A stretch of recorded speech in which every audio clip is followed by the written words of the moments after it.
Alright, we're about to deploy into Chapter 5. So I refer to Chapter 5 as difficult. It is, and it's difficult at times when you don't really have a lot of tools in your campaign yet, so you just kind of have to, like, make do with what you've got. Here we have a new unit. This is Abigail. We're going to hit Organize, and we're going to redo her unit. We do this, put the dragon. Why? Because Abigail has dragon affinity. Now, the sad part is, I don't know what percentage this is. They gain class XP faster, but how much faster? I don't know. And I really hate this kind of tooltip. I think, like, this type of tooltip is supremely offensive to the player. Just give me a fucking number. Like, don't do this shit. Like, if you're a game developer, this line of text is completely useless. I don't know how to play with this. If you told me that dragons in the squad gain class EXP 20% faster, 50% faster, 80%, I don't know, right? Like, if you give me a number, I can play around it. If you don't give me a number, this is useless. I don't want to be, like, you know, too critical. I know it's like a small game dev studio, but, like, this reminds me of, I remember, it was a long time ago, when Diablo 3 first came out. I know, like, maybe some of you weren't even born when Diablo 3 first came out. But when Diablo 3 first came out, the default tooltips on your skills didn't actually give you numbers. You had to go... Wait, maybe that wasn't the exact issue. It was you couldn't freely change the skills on your bars. I know that was one issue. I think maybe you also couldn't see the numbers on your skill tooltips. You actually had to go into the options and specifically enable, like, the ability to freely change your skill set and potentially get advanced tooltips. And this, like, upset me so much because it's like, who thought that that was good game design?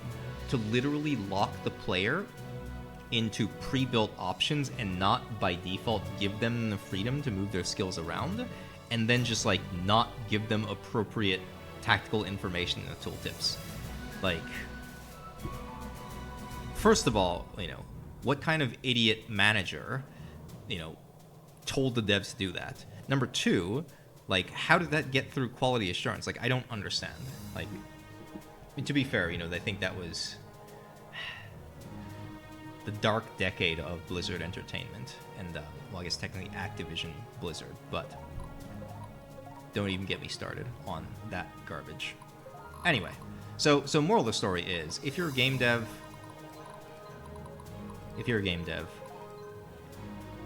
don't do this. Actually display the percentage. Okay, so what do we got? We're putting Diana in the front line, Stefan supports, and then you guys can meme it up in the back.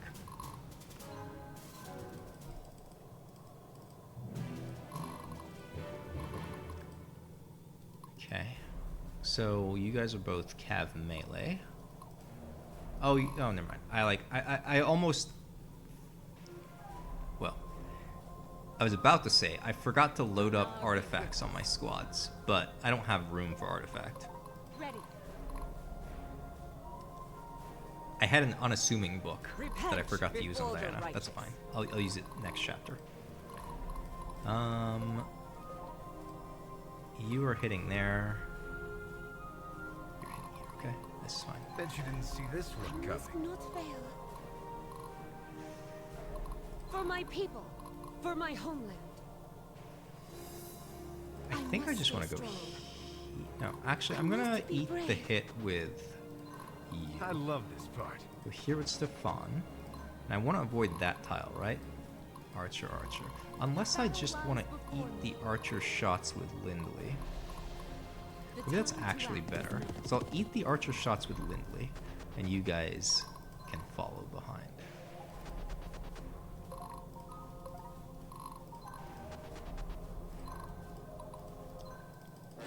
So the way it should go is... This guy uses his archery attack on the lowest threat target, which is Abigail.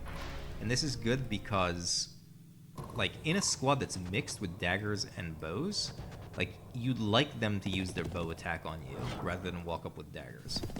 So the melee hits go on Diana. And I'm guessing the archer hits are going to go off on Lindley behind her. And the reason we're splitting up the damage like this is the game has, like, diminishing returns on magic. So within a certain turn, it's like not like a round of combat, but an entire turn, the more times a caster uses their magic ability, the weaker it becomes. So like heals, for example. So if you have a frontline tank that tanks for, like, 5 combats, by the end of that 5th combat, they're just, like, not healing at all. By splitting it up like this, we can keep ourselves healthier.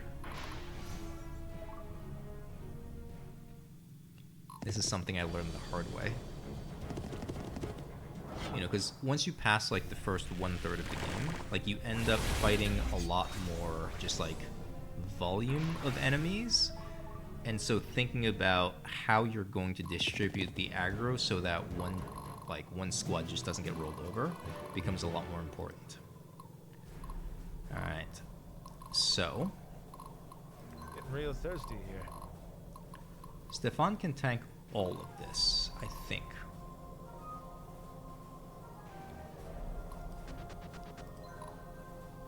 So I gained aggressive and cautious attacks from my tech perk.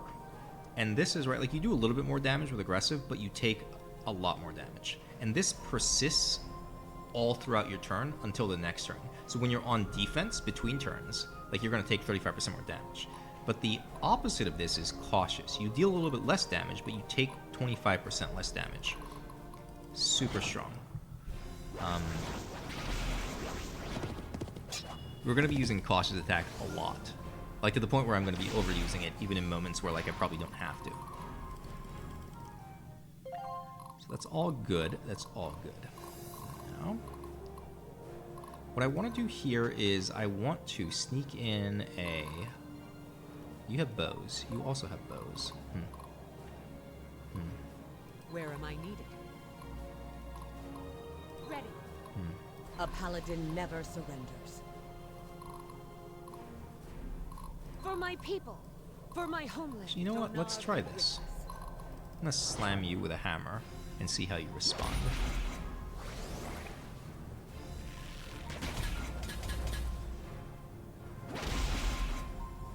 Alright, more or less the way we expected.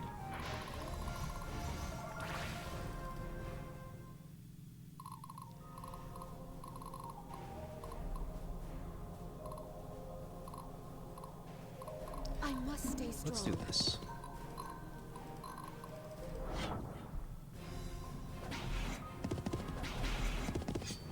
This guy in front, this Ranger, is a tier 3 unit. He's an upgraded version of the Skirmisher. Very strong, very scary.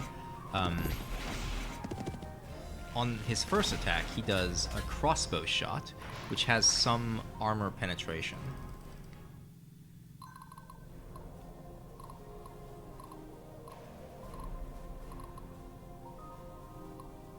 But I think we're fine to just sit tight. I'm going to go ahead and actually I'm going to go here off the hill, attack aggressive.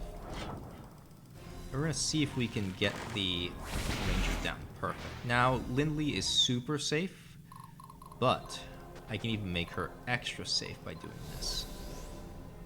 I meant to heal the bottom one, but I misclicked. Whatever. I'll go here and force a surrender on you. Good.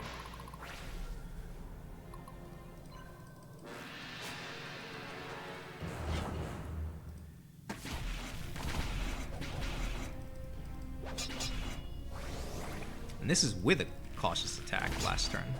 Oh. Apparently I can't tank this with Stefan. Well, that's awkward. Didn't mean for that to happen. Whatever.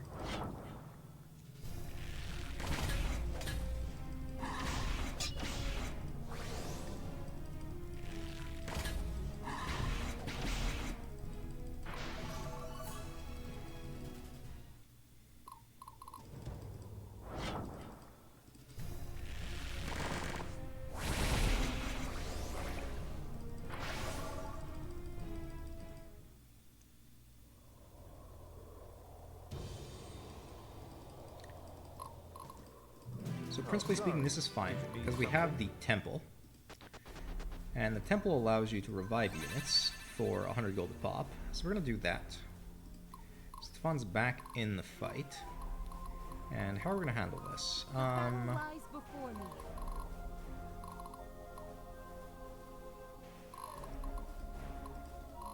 The time to act is now. You know what? I'm going to do a second heal on you. And we're going to use this to charge attack. And this should bop the front line pretty easily. Maybe not.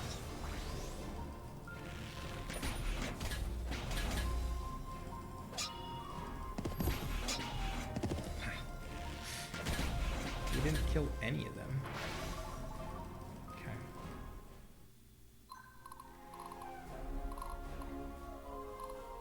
Now if we stay here and they melee attack us, we're going to get our backline clapped. So what I'm going to do is I'm going to back up and I'm going to get shot by them. We're just going to hope we don't die. This is turning out to be not so great. The fact that Stefan died there was pretty rough. Alright, so what I'm going to do here is I'm going to Abigail attack.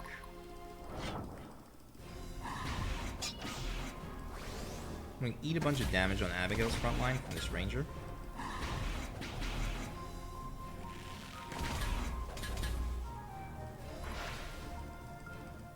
And I'm going to shuffle in Diana, so Diana's going to actually do the tanking.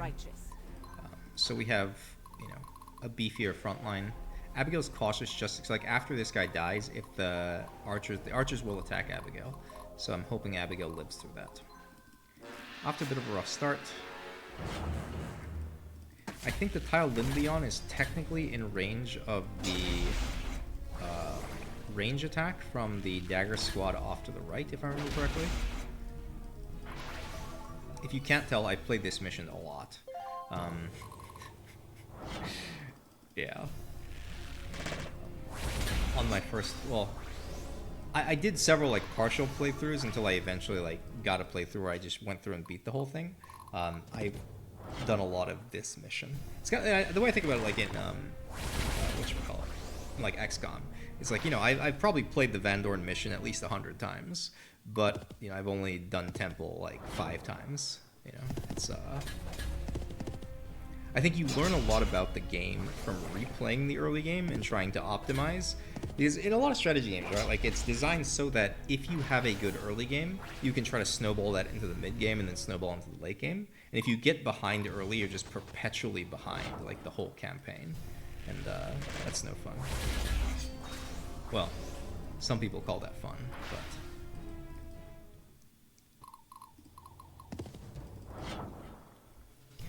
the dagger shots on Abigail.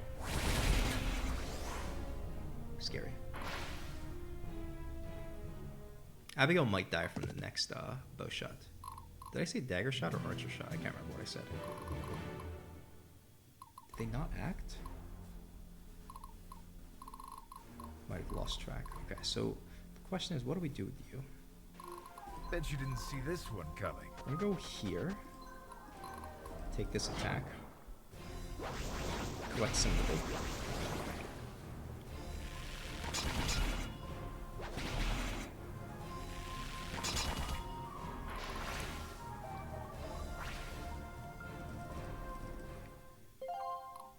Where am I needed?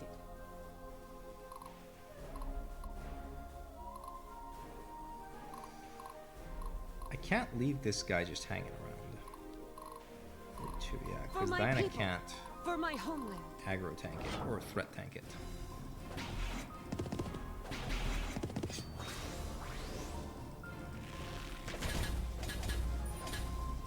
Can we please kill?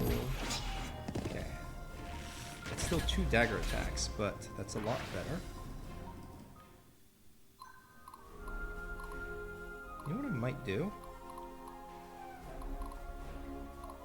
2 crossbows, 2 crossbows. If I stay here, I'm 100% getting attacked. That's 2 daggers. I'm gonna eat it. Okay. A paladin never surrenders. Diana, come down.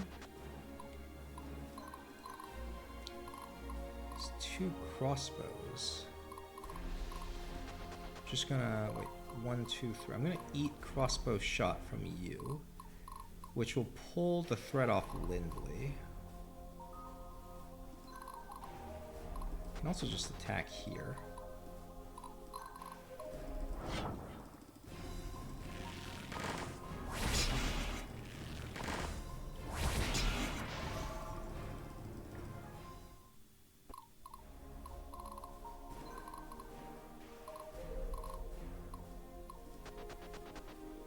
So this is my 3rd and final heal. Maybe I save it.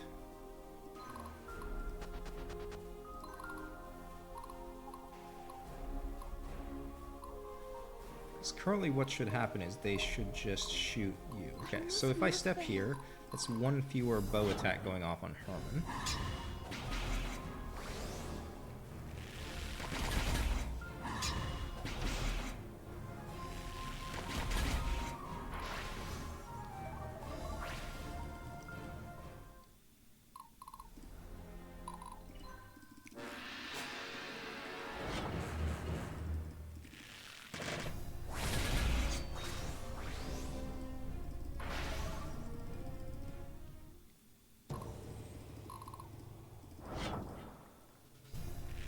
Oh, they can step out of the way and the other archer can shoot Herman. Alright, fine. It's okay. Herman's job is just to eat damage and then potentially die. But the AI was not smart enough to do that. So here, I'll point out what I thought was going to happen.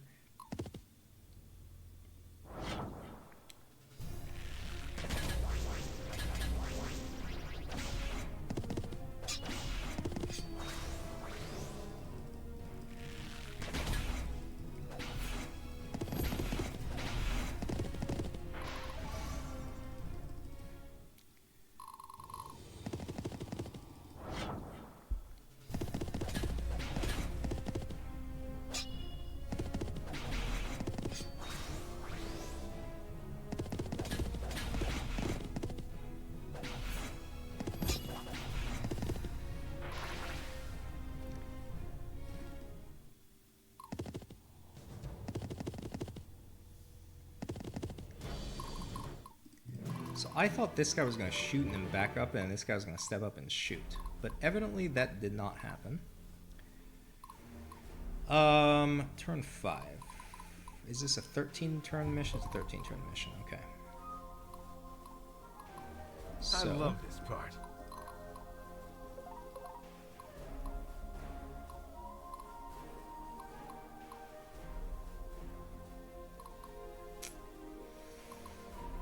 Getting real thirsty here.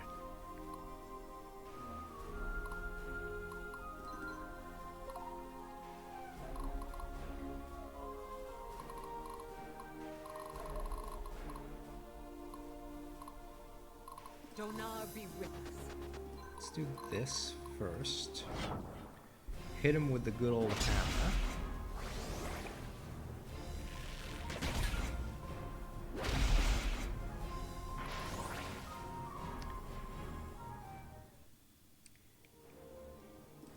And this triggers the event that gives Abigail a second dragon. Basically, the summary is a dragon that it's a dragon baby that the slavers were holding captive. Abigail, the dragon master, approaches it, tries to pet it for something, and it bites her. So she's like, "Oh, what a cute dragon!" And she calls it Nibbler. Very fun, very fun. Those are all going to attack into Diana. So let's go ahead and put a forced surrender on you. And then let's get ready to go slam you next turn. So it's 1, 2, 3. Sorry, 2, 3, 4, 5, 6. 1, 2, 3. I bet you this is safe. I should have checked this before going out.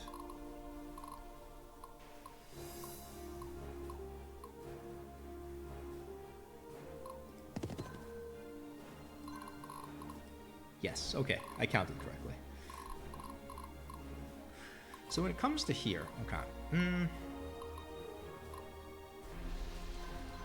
I think I'm just going to normal target you.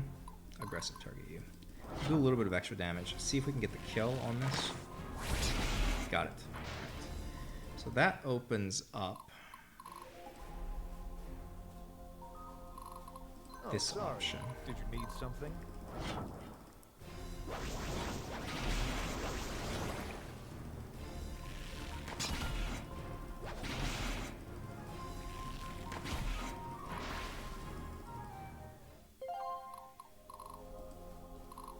I must be brave.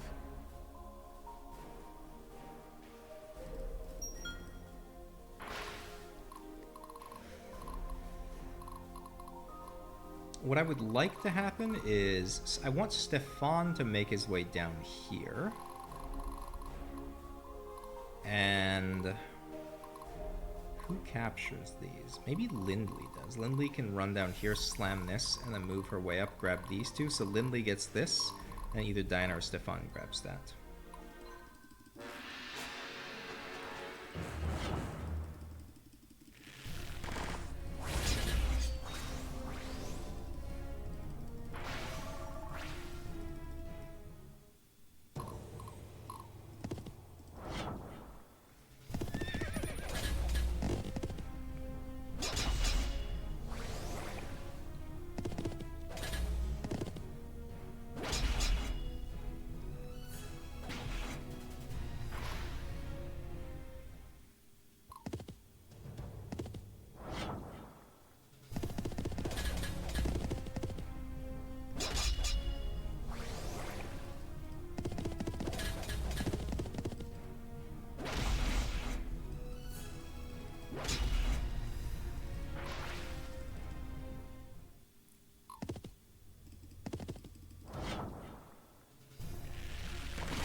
Bet you didn't see this one coming.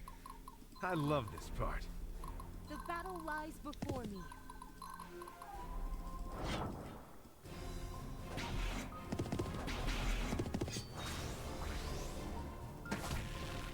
It's a huge dodge by the skirmisher.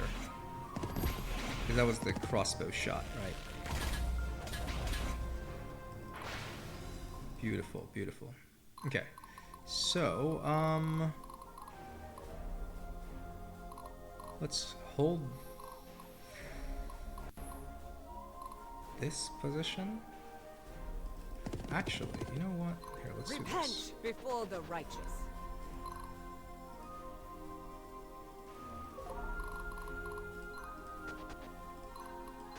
My friends are counting on me. Getting real thirsty here.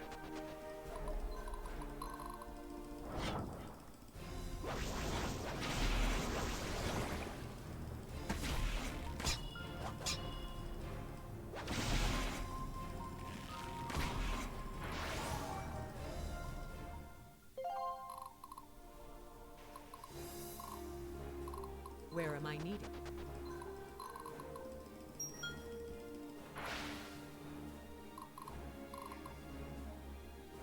I'm gonna go ahead and put a heal on Lindley. And what that'll do is the archer squad might come and shoot the healer squad instead. And that's fine. Depends on their turn order. We're a little bit afraid, right? Because these guys have spears, so they are technically anti-cav. And our front line could be damaged. Damaged. Yeah, there we go. It's fine. We tank through it. We get the XP.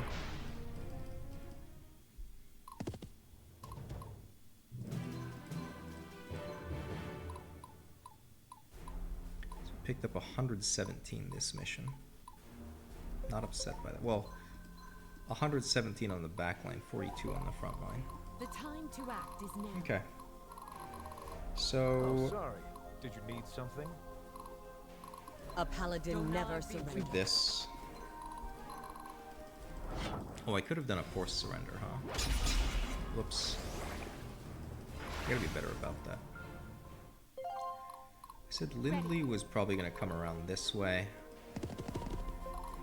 I can hit and then go back that for way. my homeland.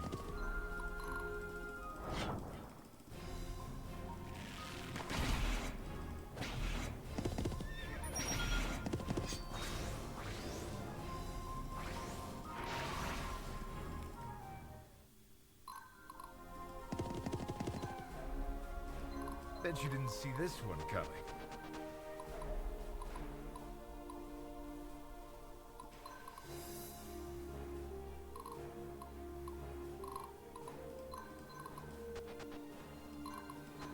Repent before the righteous. Okay. I can do this.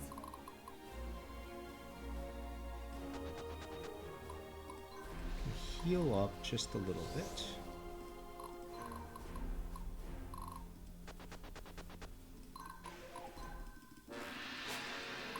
We're doing well on turns so far, because we have 13 turns on the mission. Okay, Diana can handle this.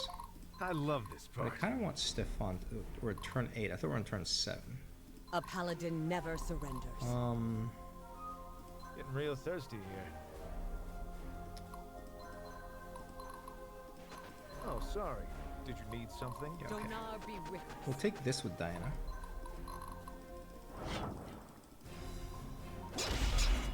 Just because that ranger is too scary. I don't want to play around with Stefan's squad and actually lose Stefan again.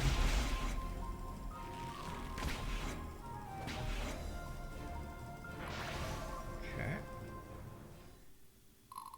You've got 3 crossbows. Bet you didn't see this one coming. No.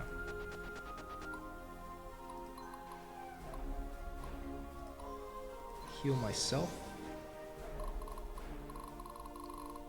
I must not fail. I must stay strong. Charge.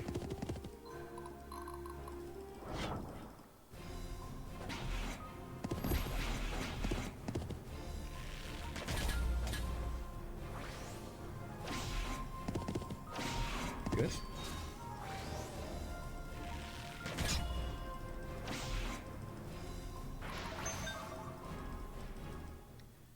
The loyalty up is indicating that they transition from like a regular to a committed, or etc., etc. So the plan is still Lindley grabs these, Abigail clears this out, grabs the treasure chests. We're gonna try to finish this off with Diana Stefan.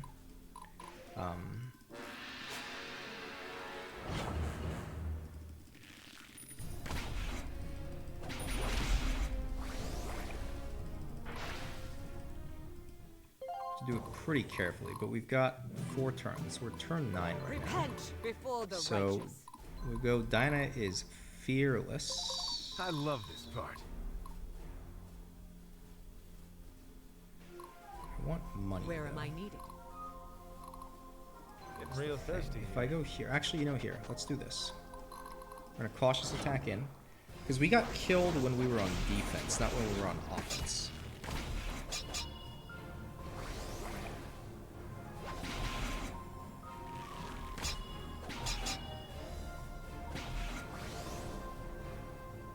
So the strategy is do this. A paladin never surrenders. Shuffle. So Diana's taking the defense hit.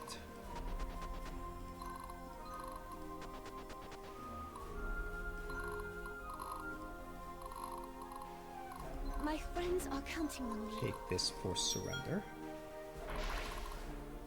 The battle lies An before arena me. token. Very nice. Heal self. Sure. Oh, and I get to move 1 more tile because I'm cavalry. Fantastic.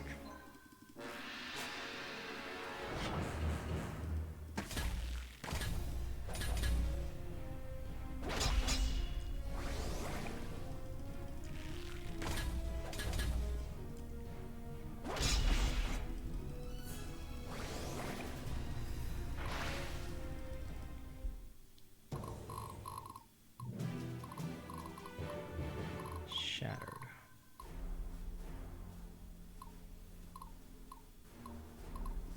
sorry. Did you need something?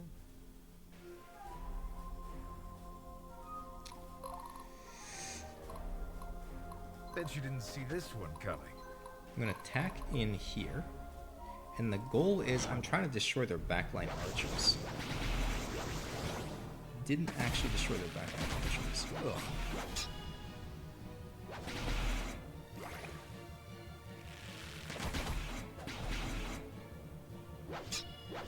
Oh my god. It's actually a terrible outcome. Donar be with us. Alright, alright. Whatever. Shuffle Diana in. I don't have any heals left.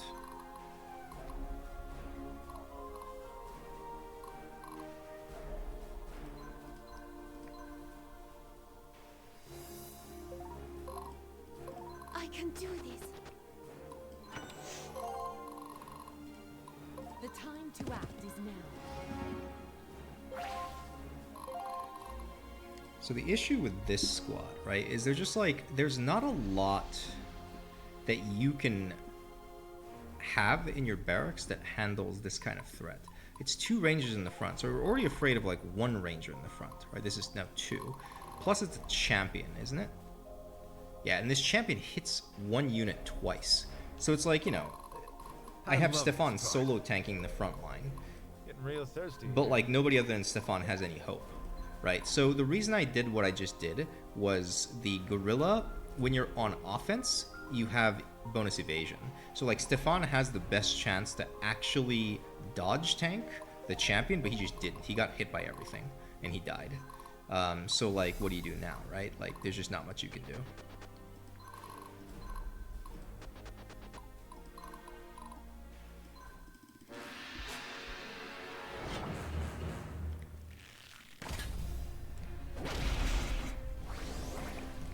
But Diana has enough morale that we might be fine into this crazy tank enemy squad.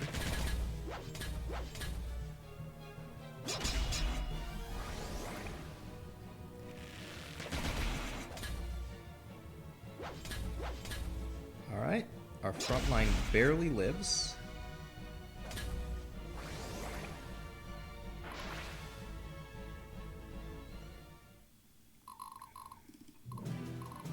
So option number 1, we go cautious attack into them. Yeah, I think that's our only realistic option. Unless we take a turn off and try to archer attack them. I don't think we can afford to take a turn off. Next turn is 12 and then 13. Maybe we can. So if I back up and heal up,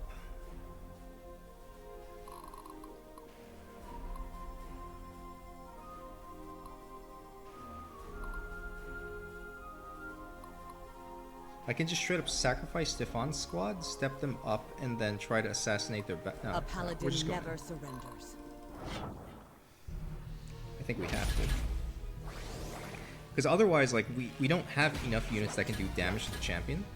So, like, we're gonna end up losing the 13-turn objective if we go for round defense. So we lost our heart front line, but it's fine. They're down to 60 HP. I'm going to do a silly attack in here, just for fun.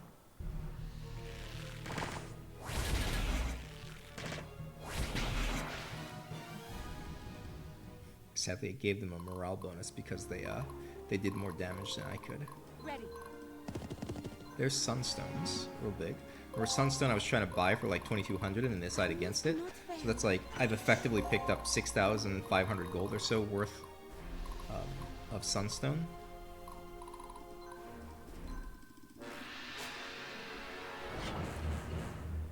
We'll win this combat though. That was a crit. Get out of here.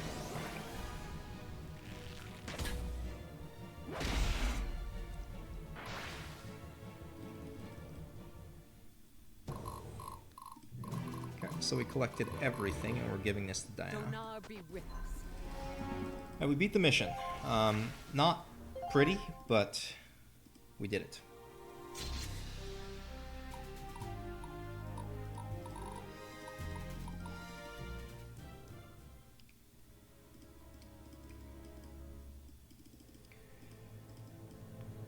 So this is Zelos. It turns out, well, he's alive, right? He's being tortured by some stupid guard. And then some people, mysterious people, show up and just kill the guard. And then they rescue Zelos.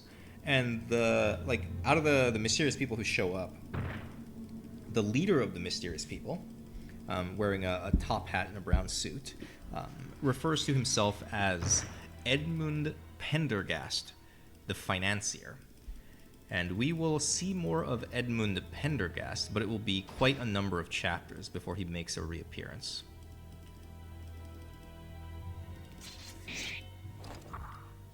Soldier gets killed.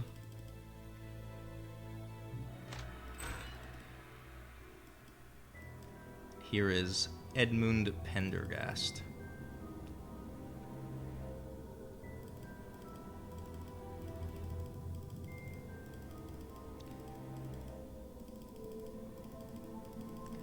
And he quote-unquote rescues Zelos. It's not clear what he's trying to accomplish, but he's doing something. Here I have a nice little conversation with Diana and Stefan. And they talk. So Diana has a kid back at the Lemelin Monastery. The little kid's name is Alex. And Alex is a big fan of Stefan, calls him uncle, etc., etc. And then, they talk about the kid, and Diana misses home, and Stefan plays her a song. I think the backstory between these two is, Stefan was a thief that got caught, I think, and I think Diana basically granted him mercy in exchange for him, working for the temple. Now, the funny thing is, as far as I remember, in the entire story, Stefan doesn't do anything bad. He's just a straight-up good dude. I don't remember why he was a thief to begin with, but anyway. Tide Reavers, the most infamous outlaws the world has ever known. Their first army of mercenaries failed to capture Lindley, but it is clear that they will be back. For now, Lindley's army sets up operations from Fort Naxos. It is only a few days' trip to Port Yenos from here, but Lindley's army prepares for the wrath of the Tide Reaver army, commanded by the master assassin Kuroda.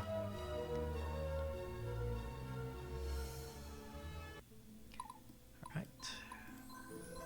Diana and Lindley are now friends. Fantastic. Organizing army. So, let's see. Let me check some things. 32. I'm looking for the number 35. 33. 34. Okay.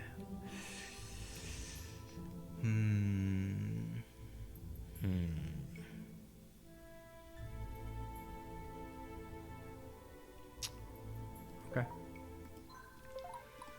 Let's get the marketplace. We'll take a sapphire ring because it's cheap. Take Affinity Earth. We'll take horses. Yes. I don't think I want any of these. I might take a Steel Greatsword because it's cheap. Just to have it. It's 67 gold, right? Might as well. Then, am I recruiting any of these people? Potentially, but probably not. An Oracle with Treasure Hunter. Huh. Treasure Hunter is the perk that Stefan has. And it's useful because if the enemy kills themselves on you, then you get increased chance to find treasure. But it's a leader perk, and they only have 35 leadership. The thing that's making me kind of want... Well, I guess we can't. We don't have enough money. Never mind. Because we need money for this chapter. This is the chapter with the shop in it, and we need something like... Ooh. Wait, hold on. I said we need 5,000 total? We can get some with Stefan. We can get some from capturing the town in the lower left. Oh, this is actually going to be close. I might have overspent by buying those. I mean, you got to buy horses, right? That's just... All right. So, I think super impactful trait here. This is Polearm Mastery. Basically, if you have any unit wielding a spear, it gives defensive bonuses, well, attack and bonus defense to the adjacent units. Now, sadly, let's go look. I don't have any spear units. I can make a spear unit real quick just to show you.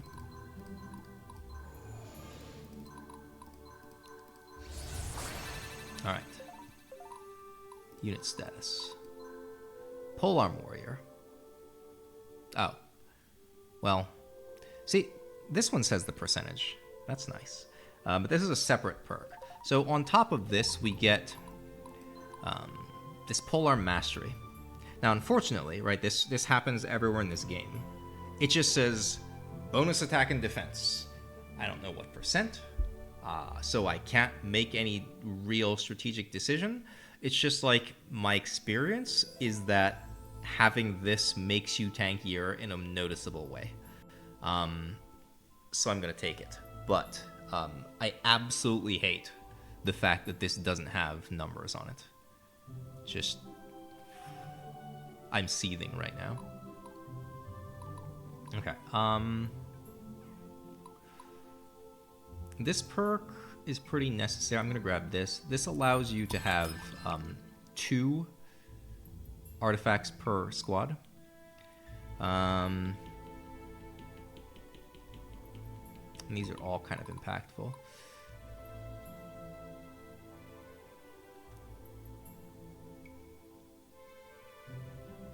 So that's the problem. I don't know how much +3 weapon power does, but I'm going to grab this anyway. And then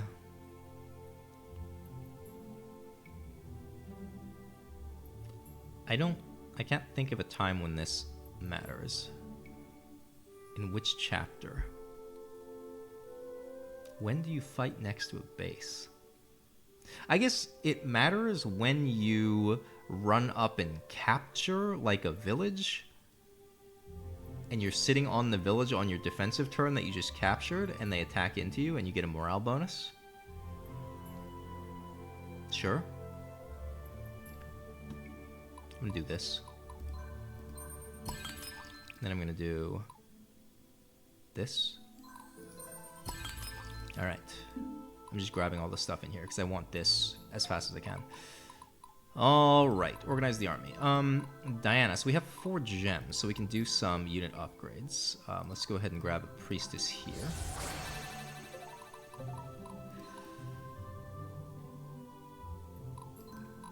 Lindley, do I...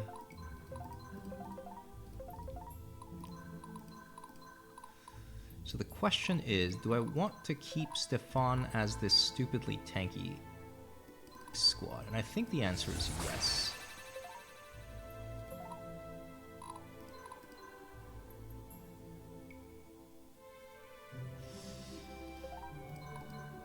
Diana only has 1 more capacity now. I'm going to move you up like this. So now we have a beefier frontline as a result of having Polearm Mastery on you. Threat value is 58, 42, 43. The Cav squad with Lindley is kind of attractive to me, and I get to put 1 more unit in. So I think I'm just going to put in another skirm. And have this kind of squad. Oh, never mind, I can't. If I do that, it's infantry. Right, because now I no longer have a majority cav. So I'd have to put another cav in. Can I... Hold on. 32. I can turn you into scout.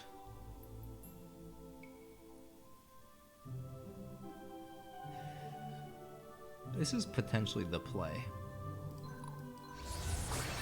And then technically they have Polearm Mastery as well. Because anyone that has Polearm Warrior has Polearm Mastery.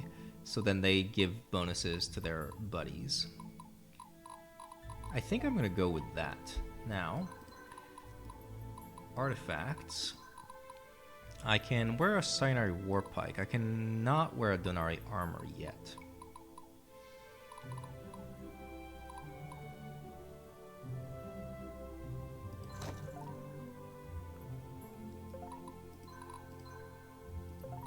Abigail's over capacity because the event forced this dragon into her squad, ignoring her capacity limit, so that's fine. Stefan has a bunch of capacity. I can put in a Donari armor and then a something, a tailored great helm.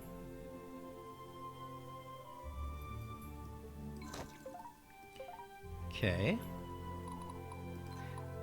Once again, I mean, this is a much different way than I played before. So what I'm thinking is Stefan handles the left side potentially solo. Diana tanks. Maybe Abigail goes to the left and forces surrenders or something as well. It's just because you put Stefan in a choke. Lindley can probably go right as well. Herman can sit on the left and chuck arrows in the woods, and Hugo just sits around. I don't think these units do anything right now.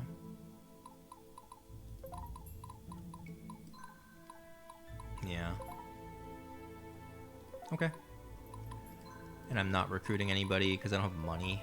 Okay. We'll hit the save game. If you're really hurting for money, what you can do is you can go to the arena right now and then get money that way. But I think we're fine.